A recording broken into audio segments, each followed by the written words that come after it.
অনেক মহিলা চুল বিক্রি করে, এটা জায়েজ আছে কিনা? বিবস্ত্র হয়ে গোসল করা যাবে কিনা? মহিলাদের ঠোঁটে লিপস্টিক ব্যবহার করা যাবে কিনা? সফল হতে হলে কিভাবে দোয়া করলে কবুল হওয়ার সম্ভাবনা বেশি? ব্র্যাক এনজিওতে চাকরি করি, অর্থাৎ কিস্তির চাকরি, আমার জন্য বেতন কি হালাল হবে? ইমাম যদি সহিভাবে সূরা কেরাত পড়তে না পারে, সেই ইমামের পিছনে কি নামাজ হবে? শাড়ি পরে নামাজ হবে না, কথাটা কতটুকু সত্য? দায় রাখা কি পুরুষের জন্য বাধ্যতামূলক? স্বামী চাইলে বউ একাকী অবস্থায় টিপ দিতে পারবে কি না? অজু অবস্থায় বাচ্চাকে দুধ পান করালে কি অজু ভেঙে যাবে? ঋণগ্রস্ত হয়ে ঋণ পরিশোধ না করে কি আত্মীয় স্বজনকে সাহায্য করা যাবে? খেলার সামগ্রী বিক্রয় করা যাবে কিনা? কোরআন কারীম ভুল পড়লে কি গুনাহ হবে? মেয়েদের জামাতে নাকি ব্যক্তিগতভাবে নামাজ আদায় করা উত্তম? কোন দাবি আদায়ের জন্য কি রাস্তায় নেমে আন্দোলন করা যাবে? মহানার টাকা যদি কিছু বাকি রাখা হয়, পরে তা পরিশোধ করার ইচ্ছা থাকে, তাহলে কি সেটা জায়েজ হবে? স্বামী বারবার অনুরোধে চুল কালো করা যাবে কিনা? বড় ভাইয়ের আগে বিয়ে করা যাবে কিনা? আর দেরি না করে আমরা তাহলে শুরু করছি মূল পর্ব আমাদের প্রশ্নোত্তরের। সালমা, আপনি জানতেছেন কোরআন কারীম ভুল পড়লে কি গুনাহ হবে? যদি অনিচ্ছাকৃত হয়, না জেনে হয়ে যায়, ইনশাআল্লাহ ফলে গুনাহ হবে না, কিন্তু শুদ্ধ পড়ার জন্য তার চেষ্টাটা থাকতে হবে। আশিক রনি, আপনি জানতে চেয়েছেন মহিলাদের ঠোঁটে লিপস্টিক ব্যবহার করা যাবে কি না? দেখুন, মহিলাদের ঠোঁটে যদি লিপস্টিক ব্যবহার করা হয় এবং সেটা সৌন্দর্যের জন্য করা হয়, নিজের স্বামী শুধুমাত্র দেখেন, বাহিরে প্রদর্শিত না হয়, তাহলে সেক্ষেত্রে অসুবিধা নেই। কিন্তু যদি এমন হয় যে সেটা অন্যদের মধ্যে প্রদর্শন করা হয় এবং অন্যরা দেখে, তাহলে সেক্ষেত্রে সেটি নিষিদ্ধের আওতায় পড়বে। স্বামী বারবার অনুরোধে চুল কালো করা যাবে কিনা? লুৎফুল করিম জানতে চেয়েছেন, স্বামীর অনুরোধে চুল কালো করা যাবে না। আল্লাহ রাব্বুল আলামিন যেটিকে নিষেধ করেছেন সেটি অন্য কারোর নির্দেশের কারণে করা যাবে না। লা তাআতা লিমাখলুকিন ফি মাসিয়াতিল খালিকি, সৃষ্টিকর্তার নির্দেশকে লঙ্ঘন করে কোনো সৃষ্টির নির্দেশ মানা যাবে না। যেহেতু নবী সাল্লাল্লাহু আলাইহি ওয়াসাল্লাম বলেছেন ওয়াজান্নাবুস সাওয়াদ, কালো বাদ দিয়ে অন্য কোনো কালার করো, অতএব সেটাকে মাথায় রেখে স্বামী নির্দেশকে সসম্মানে ফিরিয়ে দিতে হবে। এস এম আতিকুল ইসলাম জানিয়েছেন মহানার টাকা যদি কিছু বাকি রাখা হয়, পরে তা পরিশোধ করার ইচ্ছা থাকে, তাহলে কি সেটা জায়েজ হবে? হ্যাঁ, জায়েজ হবে, কোনো অসুবিধা নেই। যদি ইচ্ছা থাকে এবং সদিচ্ছা থাকে এবং তিনি সিরিয়াসলি যদি চেষ্টা করেন, বিয়ে হয়ে যাবে এবং এর কারণে কোনো গুনাহগার তিনি হবেন না। বিবস্ত্র হয়ে গোসল করা যাবে কিনা এমডি বিলাল মোল্লা জানতে চেয়েছেন, না ভাই, বিবস্ত্র হয়ে গোসল করা উচিত না। একজন মুসলিমের জন্য বিবস্ত্র হয়ে গোসল করা এটা নির্লজ্জতা। আর কেউ দেখুক আর না দেখুক, আল্লাহ রাব্বুল আলামিন তাকে দেখছেন। জাস্ট এই বিষয়টিকে মাথায় রেখে অন্তত তার বিবস্ত্র হয়ে গোসল করা থেকে বেঁচে থাকা উচিত। এরপরে মোহাম্মদ, আপনি জানতে চাইছেন বড় ভাইয়ের আগে বিয়ে করা যাবে কিনা? ভাই মোহাম্মদ, অবশ্যই বিয়ে করা যাবে। আমাদের সমাজে অনেকে মনে করে যে বড় ভাইয়ের আগে, বড় বোনের আগে ছোট বোনকে বিয়ে দেওয়া যাবে না, বড় ভাইয়ের আগে ছোট ভাই বিয়ে করতে পারবে না। এগুলো সবগুলো আমাদের মন গড়া কথাবার্তা। ইসলামী শরীয়তের কোনো ভ্যালু নেই। যার যখন বিয়ের সামর্থ্য হবে তিনি তখন বিয়ে করতে পারবেন। মেয়েদের জামাতে নাকি ব্যক্তিগতভাবে নামাজ আদায় করা উত্তম? শেলি চৌধুরী জানতে চেয়েছেন, একাকী নামাজ পড়া মেয়েদের জন্য উত্তম। কোনো কারণে মেয়েরা নিজেরা অথবা বাসায় তারা যদি এই জামাতের সাথে নামাজ আদায় করেন, সেটাও জায়েজ রয়েছে। মুরসালিন সরকার জানতেছেন কোনো দাবি আদায়ের জন্য কি রাস্তায় নেমে আন্দোলন করা যাবে?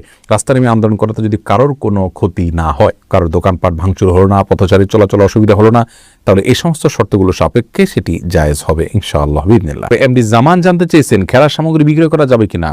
অসুবিধার কোনো কিছু দেখছি না খেলার সামগ্রী বিক্রি করাতে, কারণ খেলাটা আমরা সাধারণত শারীরিক কসরত রয়েছে এরকম খেলা আইটেম যদি হয়, তাহলে কোনো অসুবিধা নেই, কারণ সেগুলো ইসলাম শরীয়তের দৃষ্টিকোণ থেকে সরাসরি সবসময় হারাম নয়। রাফিয়া সুমাইয়া অনামিকা জানতে চেয়েছেন ঋণগ্রস্ত হয়ে ঋণ পরিশোধ না করে কি আত্মীয় স্বজনকে সাহায্য করা যাবে?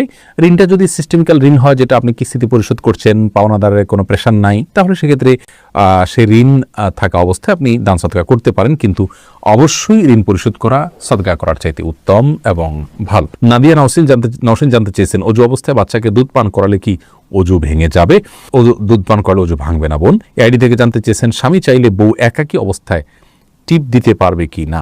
পারবে, কোনো অসুবিধা নেই। ওয়াহিদ রাহিম জানতে চেয়েছেন দায় রাখা কি পুরুষের জন্য বাধ্যতামূলক? জি ভাই, অবশ্যই বাধ্যতামূলক, ওয়াজিব। নবী সাল্লাল্লাহু আলাইহি ওয়াসাল্লামের নির্দেশ আফুল্লোহা আর খুল্লোহা, তিনি দাড়িকে ছেড়ে দিতে বলেছেন। অতএব যে বিষয়ে নবী সাল্লাল্লাহু আলাইহি ওয়াসাল্লামের নির্দেশ রয়েছে সেটি সাধারণ এবং স্বাভাবিক অবস্থা আমাদের জন্য ওয়াজিব। নবিতা, এই আইডি থেকে আপনি জানতে চেয়েছেন শাড়ি পরে নামাজ হবে না, কথাটা কতটুকু সত্য? না ভাই, শাড়ি পরলে নামাজ হবে না একথা সঠিক নয়। নামাজের সাথে কোন পোশাক পরে আপনি সালাত আদায় করছেন তার সম্পর্ক নয়, আপনি সালাত আদায় করার সময় সতর ঢাকছেন কিনা, এটা হলো মূল বিষয়। এক সময় আমরা ছোটবেলা দেখতাম যে মা চাচিরা সাদা কাপড় পরে সালাত আদায় করতেন এবং এটাকে নামাজের কাপড় বলে মানুষ আলাদা নাম দিত।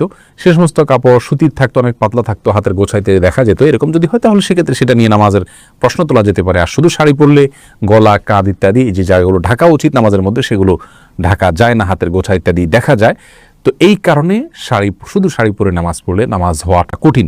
যদি কেউ সেফটি পিন দিয়ে আটকিয়ে তার যা কোনো অঙ্গ প্রত্যঙ্গ দেখা যাবে না, সতর ঢাকার যে মুখমণ্ডল এবং 2 হাতের কবজি ছাড়া পুরো শরীর যে ঢাকতে হয় সেটা যদি তিনি ঢাকতে পারেন, মাথার চুল দেখা যাবে না, কপাল এর চুলের অংশ দেখা যাবে না, কোনো কিছু, এটা যদি তিনি নিশ্চিত করতে পারেন কানেতে দেখা যাবে না, তাহলে সেক্ষেত্রে অবশ্যই তার জন্য জায়েজ হবে। কিন্তু এটা কঠিন, এই জন্য শাড়ি পরলে তার উপর দিয়ে আরেকটা বড় ওড়না দিয়ে ঢেকে তারপর সালাত আদায় করাই হলো নিরাপদ। আফিহা রাফসানা রিশা, আপনি জানতে চেয়েছেন আকিকার মাংস রান্না করে প্রতিবেশী হিন্দুদের কি খাওয়ানো যাবে? যেতে পারে, কোনো অসুবিধা নেই। নীরব অভিমান সাকিব, আপনি জানতে চেয়েছেন ইমাম যদি সহিভাবে সূরা কেরাত পড়তে না পারে সেই ইমামের পিছনে কি নামাজ হবে? যদি সহিভাবে সূরা কেরাত পড়তে না পারেন তাহলে এরকম ইমামকে নিয়োগ দেওয়া জায়েজ নাই। যদি নিয়োগটা আপনার হাতে না থাকে আর আপনি তার পেছনে নামাজ পড়ে ফেলেন, তাহলে অনেক ওলামায়ে কেরামি এই নামাজকে জায়েজ বলেছেন, যেহেতু আপনার ইমামের ভুল সম্পর্কে একটি বর্ণনা এরকম রয়েছে যে ইমামের ভুল তার উপরে বর্তাবে, আপনার উপরে বর্তাবে না। তবে যদি লাহানে জেলি হয়, অর্থাৎ এমন ভুল হয় যে ভুলটার কারণে অর্থের ব্যাপক বিকৃতি হয়ে যায়, তাহলে সেক্ষেত্রে ইমামের পেছনে নামাজ পড়লে নামাজ হবে না, আপনাকে নামাজ আবার দোহরাইতে হবে। আবুল কাশেম জানতে চেয়েছেন আমি ব্র্যাক এনজিওতে চাকরি করি, অর্থাৎ কিস্তির চাকরি, আমার জন্য বেতন কি হালাল হবে? ভাই আমার, যদি আপনার কাজটা এমন থাকে যে সুদের কারবার কে সরাসরি আপনি হেল্প করতে হচ্ছে, আপনি সুদ দিচ্ছেন, সুদ গ্রহণ করছেন, অথবা সুদের হিসাব করছেন, সুদের স্যাংশন করছেন, তাহলে সেটি আপনার জন্য জায়েজ নাই। কারণ রাসূল করিম সাল্লাল্লাহু আলাইহি ওয়াসাল্লাম লানত বর্ষণ করেছেন সুদের সাক্ষী, সুদের লেখক, সুদের হিসাবদাতা, এদের সবার প্রতি। অতএব এর সাথে প্রত্যক্ষভাবে জড়িত হলে আপনার জন্য চাকরি করা জায়েজ হবে না। নোমান আব্দুল্লাহ জানতে চেয়েছেন কোনো কাজে সফল হতে হলে কিভাবে দোয়া করলে কবুল হওয়ার সম্ভাবনা বেশি?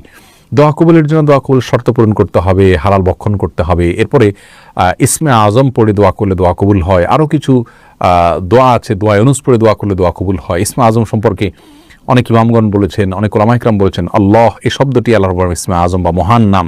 অতএব আল্লাহ বলে ডেকে ডেকে আল্লাহর কাছে দোয়া করলে দোয়া কবুল হয়। ইয়াদ আল জালাল ওয়াল ইকরাম বলে আল্লাহর কাছে দোয়া করলে দোয়া কবুল হয়। ইসমে আজম সম্পর্কে সবচেয়ে বিশুদ্ধ বর্ণনা হলো ইবনে হাজার আসকালানি রাহমাতুল্লাহ ফাতুল বারীতে বলেছেন যে কেউ যদি এরকম দোয়া করে আল্লাহর কাছে, আল্লাহুম্মা ইন্নী আসআলুকা বিআন্নী আশহাদু আন্নাকা আনতাল্লাহ লা ইলাহা ইল্লা আনত আল আহাদুস সামাদ আল্লাযী লাম ইয়ালিদ ওয়া লাম ইউলাদ ওয়া লাম ইয়াকুল লাহু কুফুয়ান আহাদ। এটা হলো ইসমে আজম। নবী সাল্লাল্লাহু আলাইহি ওয়াসাল্লাম বলেছেন, তিরমিজি হাদিসটি বর্ণিত বিশুদ্ধভাবে, এবং ইবনে হাজার আসকালানি বলেছেন ইসমে আজম সম্পর্কিত সবচেয়ে বিশুদ্ধ হাদিস এটি। অর্থাৎ যদি কেউ এই বাক্যগুলো পড়ে আল্লাহর কাছে কিছু চায়, নবী সাল্লাল্লাহু আলাইহি ওয়াসাল্লাম বলেছেন অবশ্যই আল্লাহ তাআলা সেই চাওয়া পূরণ করেন।